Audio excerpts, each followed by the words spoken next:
Chapter 1. The Desert Encounter. The fire crackled, sending glowing embers spiraling into the vast Arizona night. A warm breeze drifted over the rocky terrain, carrying the scent of sage and the distant howl of a coyote. Above them, the sky stretched out in endless darkness, studded with stars so bright they looked close enough to touch. Chris tossed another log onto the fire and leaned back on his elbows, cracking open a beer. "This is exactly what I needed," he said with a satisfied sigh. "Right?" Maya took a swig from her flask. "College stress is one thing, but finals are another level of hell. I can't believe we made it through." "Barely," Jace added, shaking his head. "And now we're out here in UFO country, drinking and roasting marshmallows. Perfect way to celebrate." The group laughed, but the joke wasn't entirely a joke. Sedona was famous for its UFO sightings, mystical energy vortexes, and all kinds of paranormal legends. They weren't hardcore believers, but the idea of spotting something unexplainable added a layer of excitement to their weekend. "I read a story about a guy who swears he saw a spaceship land near here," Natalie said, scooting closer to the fire. "Said it hovered just over the rocks, silent, huge, and then—" She clapped her hands together, making everyone jump. "Gone." Chris smirked. "Sounds like someone was smoking too much desert sage." "Hey, I'm just saying, people see weird stuff out here," Maya nudged her. "You want to see one, don't you?" "Hell yes," Natalie admitted. "Wouldn't you? Imagine being the first person to get real proof." Jace rolled his eyes. "Yeah, or the first person to get abducted." The fire flickered as the wind picked up. For a brief moment, the desert around them felt too quiet. The laughter faded, replaced by the distant rustling of dry brush and the soft shifting of sand. And then a light appeared in the sky. At first, it looked like a shooting star, but instead of streaking across the sky, it stopped. Hung there, burning bright, unmoving. "What the hell?" Chris muttered, standing up. A second light blinked into existence beside it, then a third. The three lights hovered in a perfect triangle, glowing in a way that felt unnatural. Jace pulled out his phone. "No way, are you guys seeing this?" Before anyone could respond, the lights shifted. They zipped across the sky at impossible speeds, moving in a way that no aircraft should be able to. The group stood frozen, watching as the lights darted left, then right, then downward, straight toward them. Chris took a step back. "Guys, I don't think this is—" The lights flashed. The entire desert lit up like midday, blinding them in an instant. Someone screamed. Then everything went black. Chapter 2. The Lost Woman. Jace woke up to the sound of the wind howling through the canyons. His head throbbed, and for a moment he couldn't remember where he was. The scent of charred wood and warm sand clung to the air. Then it hit him. Chris was gone. His pulse spiked as he sat up, his eyes darting around. The fire was nearly out, reduced to glowing embers. The others were stirring, Maya groaning as she rubbed her temples, Natalie blinking in confusion, her face pale. What the hell happened?" Maya asked, her voice thick with sleep. Jay swallowed hard. "Chris is gone." The words seemed to crack the reality of the moment. Suddenly, the air felt too thin, the silence pressing in around them. Natalie turned in frantic circles. "He was right there. We were all—" She stopped short, looking up at the sky. "The lights. We saw them, right?" "We saw them," Jace confirmed, his throat dry. And then a blank. There was a gap in his memory. He could remember the lights, the way they moved, the sudden flash, but after that, nothing. It was as if time had simply stopped. Maya pulled out her phone, tapping the screen. Dead. She cursed and tried again, but the battery was completely drained. Jace checked his own. It flickered to life for half a second, then shut off. "The hell?" he muttered. Natalie was pacing now, her arms wrapped tightly around herself. "Okay, we need to think. He could have wandered off, right?" Maya shook her head. "Chris wouldn't just walk away in the middle of the night." "And we all blacked out at the same time," Jace added. "That's not normal." Natalie exhaled sharply. "So what? You think he got abducted?" No one answered, because none of them wanted to say it out loud. Something had taken Chris, and that something was still out there. The woman in the desert. They searched the area as the sun rose, its golden light stretching across the red rock formations. Chris's footprints led away from the campsite, but then just stopped. No signs of a struggle, No indication that he had turned around, just gone. They followed his trail anyway, their voices echoing through the canyons as they called his name. The landscape was empty, the only sounds coming from the occasional gust of wind or the distant cry of a hawk. And then, just as Jace was about to suggest heading back to town, he saw her. A woman. Standing barefoot in the middle of the desert, wearing clothes that didn't belong. She had on an oversized flannel shirt, a pair of faded jean shorts, and a white tank top, all of it looking old, like it had been pulled from another decade. Her long, blonde hair was tangled, her skin streaked with dust, her eyes wild, and she was staring at them as if they had appeared out of nowhere. Jace stopped in his tracks. Hello? The woman took a slow, shaky breath. Then she ran toward them. Please, she gasped, her voice hoarse, as if she hadn't spoken in years. I need help. My baby, where's my baby? Maya stepped forward cautiously. Whoa, slow down. Who are you? The woman's chest heaved as she looked at them, her panic deepening. Emily. My name's Emily. Please, I don't know how I got here. Jace's stomach twisted. Something about this felt wrong. Natalie pulled out her phone, and miraculously, it had power. She tapped something quickly and froze. Guys, she whispered, staring at the screen. Maya glanced over. What? Natalie turned the phone around, showing them a Google search. The headline at the top made Jace's skin crawl. Emily Harper, missing since 1997. His mouth went dry. He glanced at the woman again, her face streaked with dust and tears, looking so very, very real. But the picture on the screen was identical to the woman standing before them, and she hadn't aged a single day. Chapter 3. Clues and Conspiracies. Emily Harper sat on a rock, knees drawn to her chest, shivering despite the warmth of the rising sun. Her hands trembled as she gripped the edges of her flannel shirt. The group had fallen into stunned silence after discovering the truth. Emily had been missing for 30 years, and she hadn't aged a day. Jace ran a hand through his hair, trying to wrap his head around it. Okay, let's take this slow. Emily, what's the last thing you remember? Emily's bloodshot eyes darted to him. I was at home. I put my baby in the crib. She had just fallen asleep. Her voice cracked. And then I heard a noise outside. Maya swallowed hard. What kind of noise? A low humming sound, Emily said. It was everywhere, in my bones, in my head. I walked outside to check. She choked on the memory. The light, it was so bright. And then, I was somewhere else. Jace felt a chill roll down his spine. He could feel the others stiffen beside him. Emily's eyes went distant, unfocused. I don't know how long I was there. I don't remember coming back. One moment, I was inside the light. The next, I was here. Natalie showed her the phone screen, the old missing persons article. Emily gasped, her fingers pressing against her lips as she took in the date. No, this can't be right. Her breath came in rapid bursts. This says I've been gone for... She squeezed her eyes shut, rocking slightly. Where's my daughter? No one had the heart to answer. Instead, Natalie hesitated, then pulled up something else. Emily, I think we found her. She turned the screen around again, revealing a recent article. A woman's face stared back at them, one that looked eerily like Emily. Eve Davis, NYC-based travel and tourism journalist. Emily's breath hitched. Eve? She's alive, Natalie whispered. She's a journalist in New York. Emily's face crumbled. She must think I abandoned her. A heavy silence settled over them. Maya crouched in front of Emily, placing a hand on her shoulder. Emily, you were taken. This isn't your fault. Emily shook her head.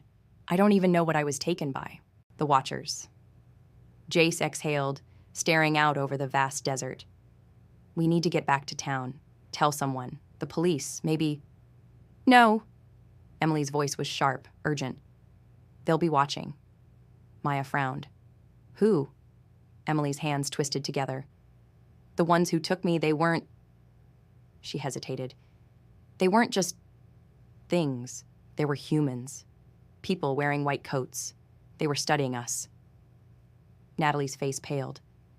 Wait, you're saying it wasn't just aliens? It was some kind of experiment? I don't know, Emily admitted, voice trembling, but I know I wasn't alone. Jace felt a cold pressure in his chest. Chris. What did the others look like? He asked carefully. Emily wrapped her arms around herself, shaking her head. Some were like me, people who had been taken, but others... She hesitated, voice barely a whisper. They weren't human. A sharp noise cut through the air, making them all jump. A distant rumble, like an approaching car, or something heavier. Time to go, Jace muttered, pulling Emily up. They turned back toward their campsite, walking fast. But Jace couldn't shake the feeling that they weren't alone. That something was watching them. A hidden truth.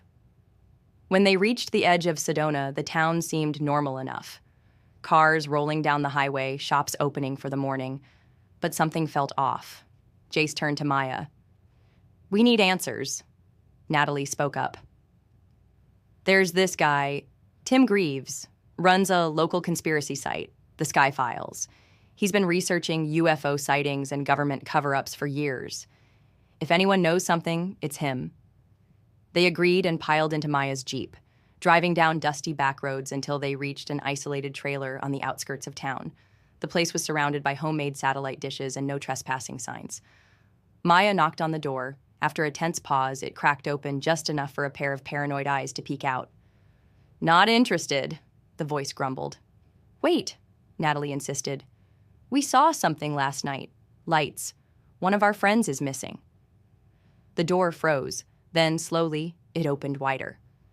Tim Greaves looked them over, his face deeply lined, his gaze wild and knowing.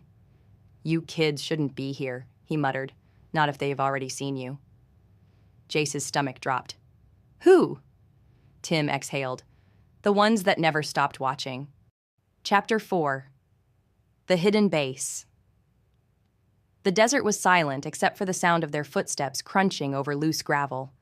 The moon cast eerie shadows along the canyon walls, the air thick with an electric tension none of them could shake. Jace led the way, gripping the flashlight tightly, though he kept it dim to avoid detection. Emily walked beside him, her face pale, her breath coming in shallow bursts. Behind them, Maya, Natalie, and Tim followed, scanning the darkness for movement. Tim checked the GPS on his wrist tracker. We're close, he whispered. If my info is right, the entrance should be just beyond that rock formation. Jace's stomach twisted. He still couldn't believe what they were doing, breaking into what might be an actual secret facility, looking for their abducted friend, guided by a woman who had been missing for 30 years. But if Chris was in there, they had no choice. The underground facility. As they rounded the bend, Emily stopped suddenly, her breath hitching. I remember this place. Maya shot her a wary look. How? You just said you didn't know how you got here. Emily hugged herself. I don't know, but I feel it. This is where they took me. Jace scanned the canyon wall ahead. At first, it looked like nothing but solid rock, until he noticed the faint outline of a metallic door almost seamlessly embedded in the stone. It was only visible at certain angles, reflecting the moonlight like a mirror. Bingo, Tim muttered. Natalie moved closer, running her fingers along the edge. How do we get in? Before anyone could answer, a low humming noise vibrated through the air. Emily gasped, staggering back. That sound! She clutched her head, her face contorted in pain. The door slid open. A sterile white light spilled out, casting long shadows against the canyon walls. The air that seeped out was unnaturally cold, carrying the faint scent of something metallic. No alarms, no guards, just an open door, inviting them in. Tim gave Jace a grim look. This is a trap. Jace nodded. Yeah, but we're going in anyway. The sleeping prisoners. The hallway inside was silent and pristine, lined with smooth metallic walls that curved at the edges like something out of a sci-fi movie. Dim blue light strips pulsed along the ceiling, casting an eerie glow. They moved cautiously, listening for any sign of life, but the place was eerily empty. No security, no workers. It didn't feel abandoned, though. It felt waiting. And then they saw them. Rows of glass pods stretched down a corridor, each one containing a human body suspended in a strange, luminescent fluid. The figures inside were still, unmoving, their eyes closed. Some were dressed in modern clothes, while others wore faded, outdated outfits from decades past. "Oh my God," Natalie whispered. "They're still alive." Jace's throat tightened as he moved closer. Some of these people looked young, like they'd been taken recently. Others were clearly from another time, men in old military uniforms, women in dresses straight out of the 1950s. Maya's voice was shaky. "It's like time just stopped for them." Emily swallowed hard. Because it did. They turned to her. She took a deep, ragged breath. "I remember now. I was holding Eve when I was taken. And then I wasn't. The moment I entered the light, it was like time just stopped. I didn't age. I didn't feel anything. Until suddenly, I was back. And it was 30 years later." Tim exhaled sharply.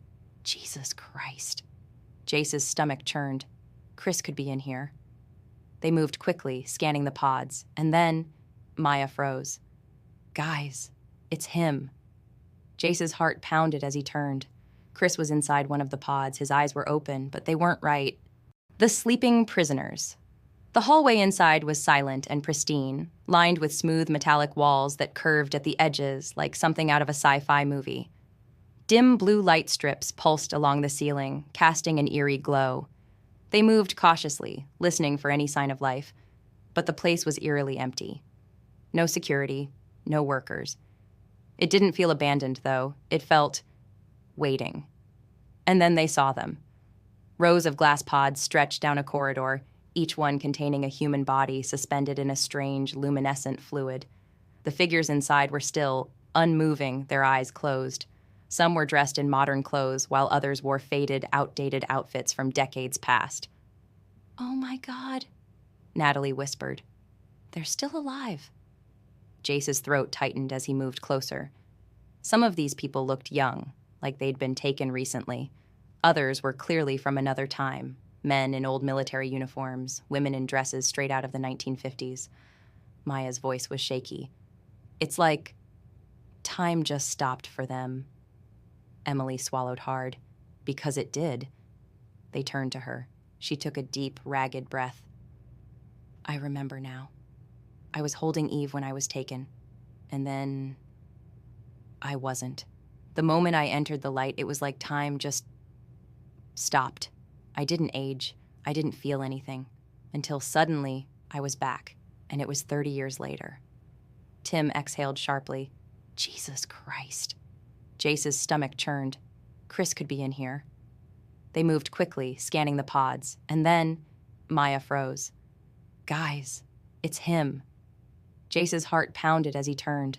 Chris was inside one of the pods. His eyes were open, but they weren't right. "Something's wrong." Chris stared at them through the glass, but there was no recognition in his gaze. His expression was vacant, emotionless. Natalie pressed a hand against the pod. "Chris, can you hear us?" No reaction. Jace gritted his teeth. "How do we get him out?" Tim was already moving, scanning a nearby control panel. "Give me a second. I think..." The humming noise returned. But this time, it wasn't coming from the walls. It was coming from the shadows. Jace turned just as something stepped forward from the dimly lit corridor ahead. At first glance, it looked human, but then it moved, and the illusion shattered. Its limbs were too long. Its fingers stretched just a little too far. Its eyes were solid black, reflecting the pulsing blue light like polished obsidian. Maya gasped, stepping back. "That's not..." More figures emerged, at least 4 of them, moving with an eerie, fluid precision. Their white lab coats made them look almost human, except for the way their joints bent slightly wrong, the way their heads tilted too far to the side, and the way they were watching. Chris blinked, slowly, and then he smiled. Jace's blood ran cold. Run. Chapter 5. Escape and Revelation. Jace's breath hitched. Chris stood in the pod, awake but wrong, his eyes dull, his face blank. Behind them, the inhuman figures in lab coats stepped closer, moving with eerie, unnatural precision. Their elongated fingers twitched at their sides, their black, pupilless eyes reflecting the dim blue light. Then Chris smiled. "Run," Jace whispered. The group bolted. The chase. The hallways blurred as they sprinted down the metallic corridors, the sound of their pounding footsteps swallowed by the low hum of machinery. Behind them, the creatures moved fast, faster than anything should be able to move. Tim pulled his gun and fired over his shoulder. Bang! Bang! The shots echoed, but the creatures didn't stop. One of them barely flinched as a bullet tore through its shoulder. No blood, no pain. "This way!" Emily gasped, darting down a side corridor. Jace glanced back. Chris was still in the pod, frozen, unmoving. "Chris, come on!" Maya yelled. For a second, Chris didn't react. Then his expression changed, like something inside him snapped back into place. His eyes widened, clarity returning in a flash. Then he saw the creatures, and he ran. Chris staggered out of the pod, disoriented, then sprinted after them. Emily's discovery. They rounded a sharp corner, nearly colliding with a massive metal door. Beside it, a sleek control panel flickered with symbols none of them recognized. "This has to lead outside," Jace panted, yanking at the handle. "Locked." "We don't have time for this," Maya cried. Then Emily saw it, a terminal screen, glowing softly in the dim light. Lines of data files scrolled rapidly across it. Her breath caught as she read the words, "Abductee records, access restricted." Her shaking fingers flew across the screen. She barely understood what she was looking at, but she searched one name. Eve Davis. A file appeared, a date, a location, an outcome. Her baby girl had been taken, born into the program. Emily's chest clenched as she read the final entry. Transferred. Age, 3 years. Destination, Earth integration. Initiative. Tears burned her eyes. Her baby hadn't died. She had been given to someone else, placed somewhere, to live a normal life. She choked back a sob. Eve. Her Eve. Chris grabbed her arm. "Emily, we have to go." Her fingers trembled over the screen, but she had no time. With a final, aching look at the terminal, she ran, destroying the base. Tim reached into his bag, pulling out 2 small explosives. Jace gaped. "Seriously?" Tim smirked. "You break into enough places, you learn a thing or two." He planted the charges along the structural supports as the creatures closed in. Chris, now fully alert, grabbed a metal pole from a nearby workstation and swung it at one of them. The impact sent the creature flying, its body crashing into the far wall, but it started getting back up. "These things don't die!" Maya shouted. Chris gritted his teeth. "Then we just slow them down." Tim clicked a remote. Beep. The first explosion tore through the hallway behind them, flames ripping through the walls. The facility shuddered as an alarm blared, a deep, inhuman wail. They sprinted toward the exit. The door had unlocked in the chaos. Outside, the desert night stretched wide and endless. The first hints of dawn painted the horizon. They ran. Behind them, the ground rumbled, the hidden facility collapsing inward, the unnatural light flickering out. The low hum that had been vibrating in their bones since they arrived vanished.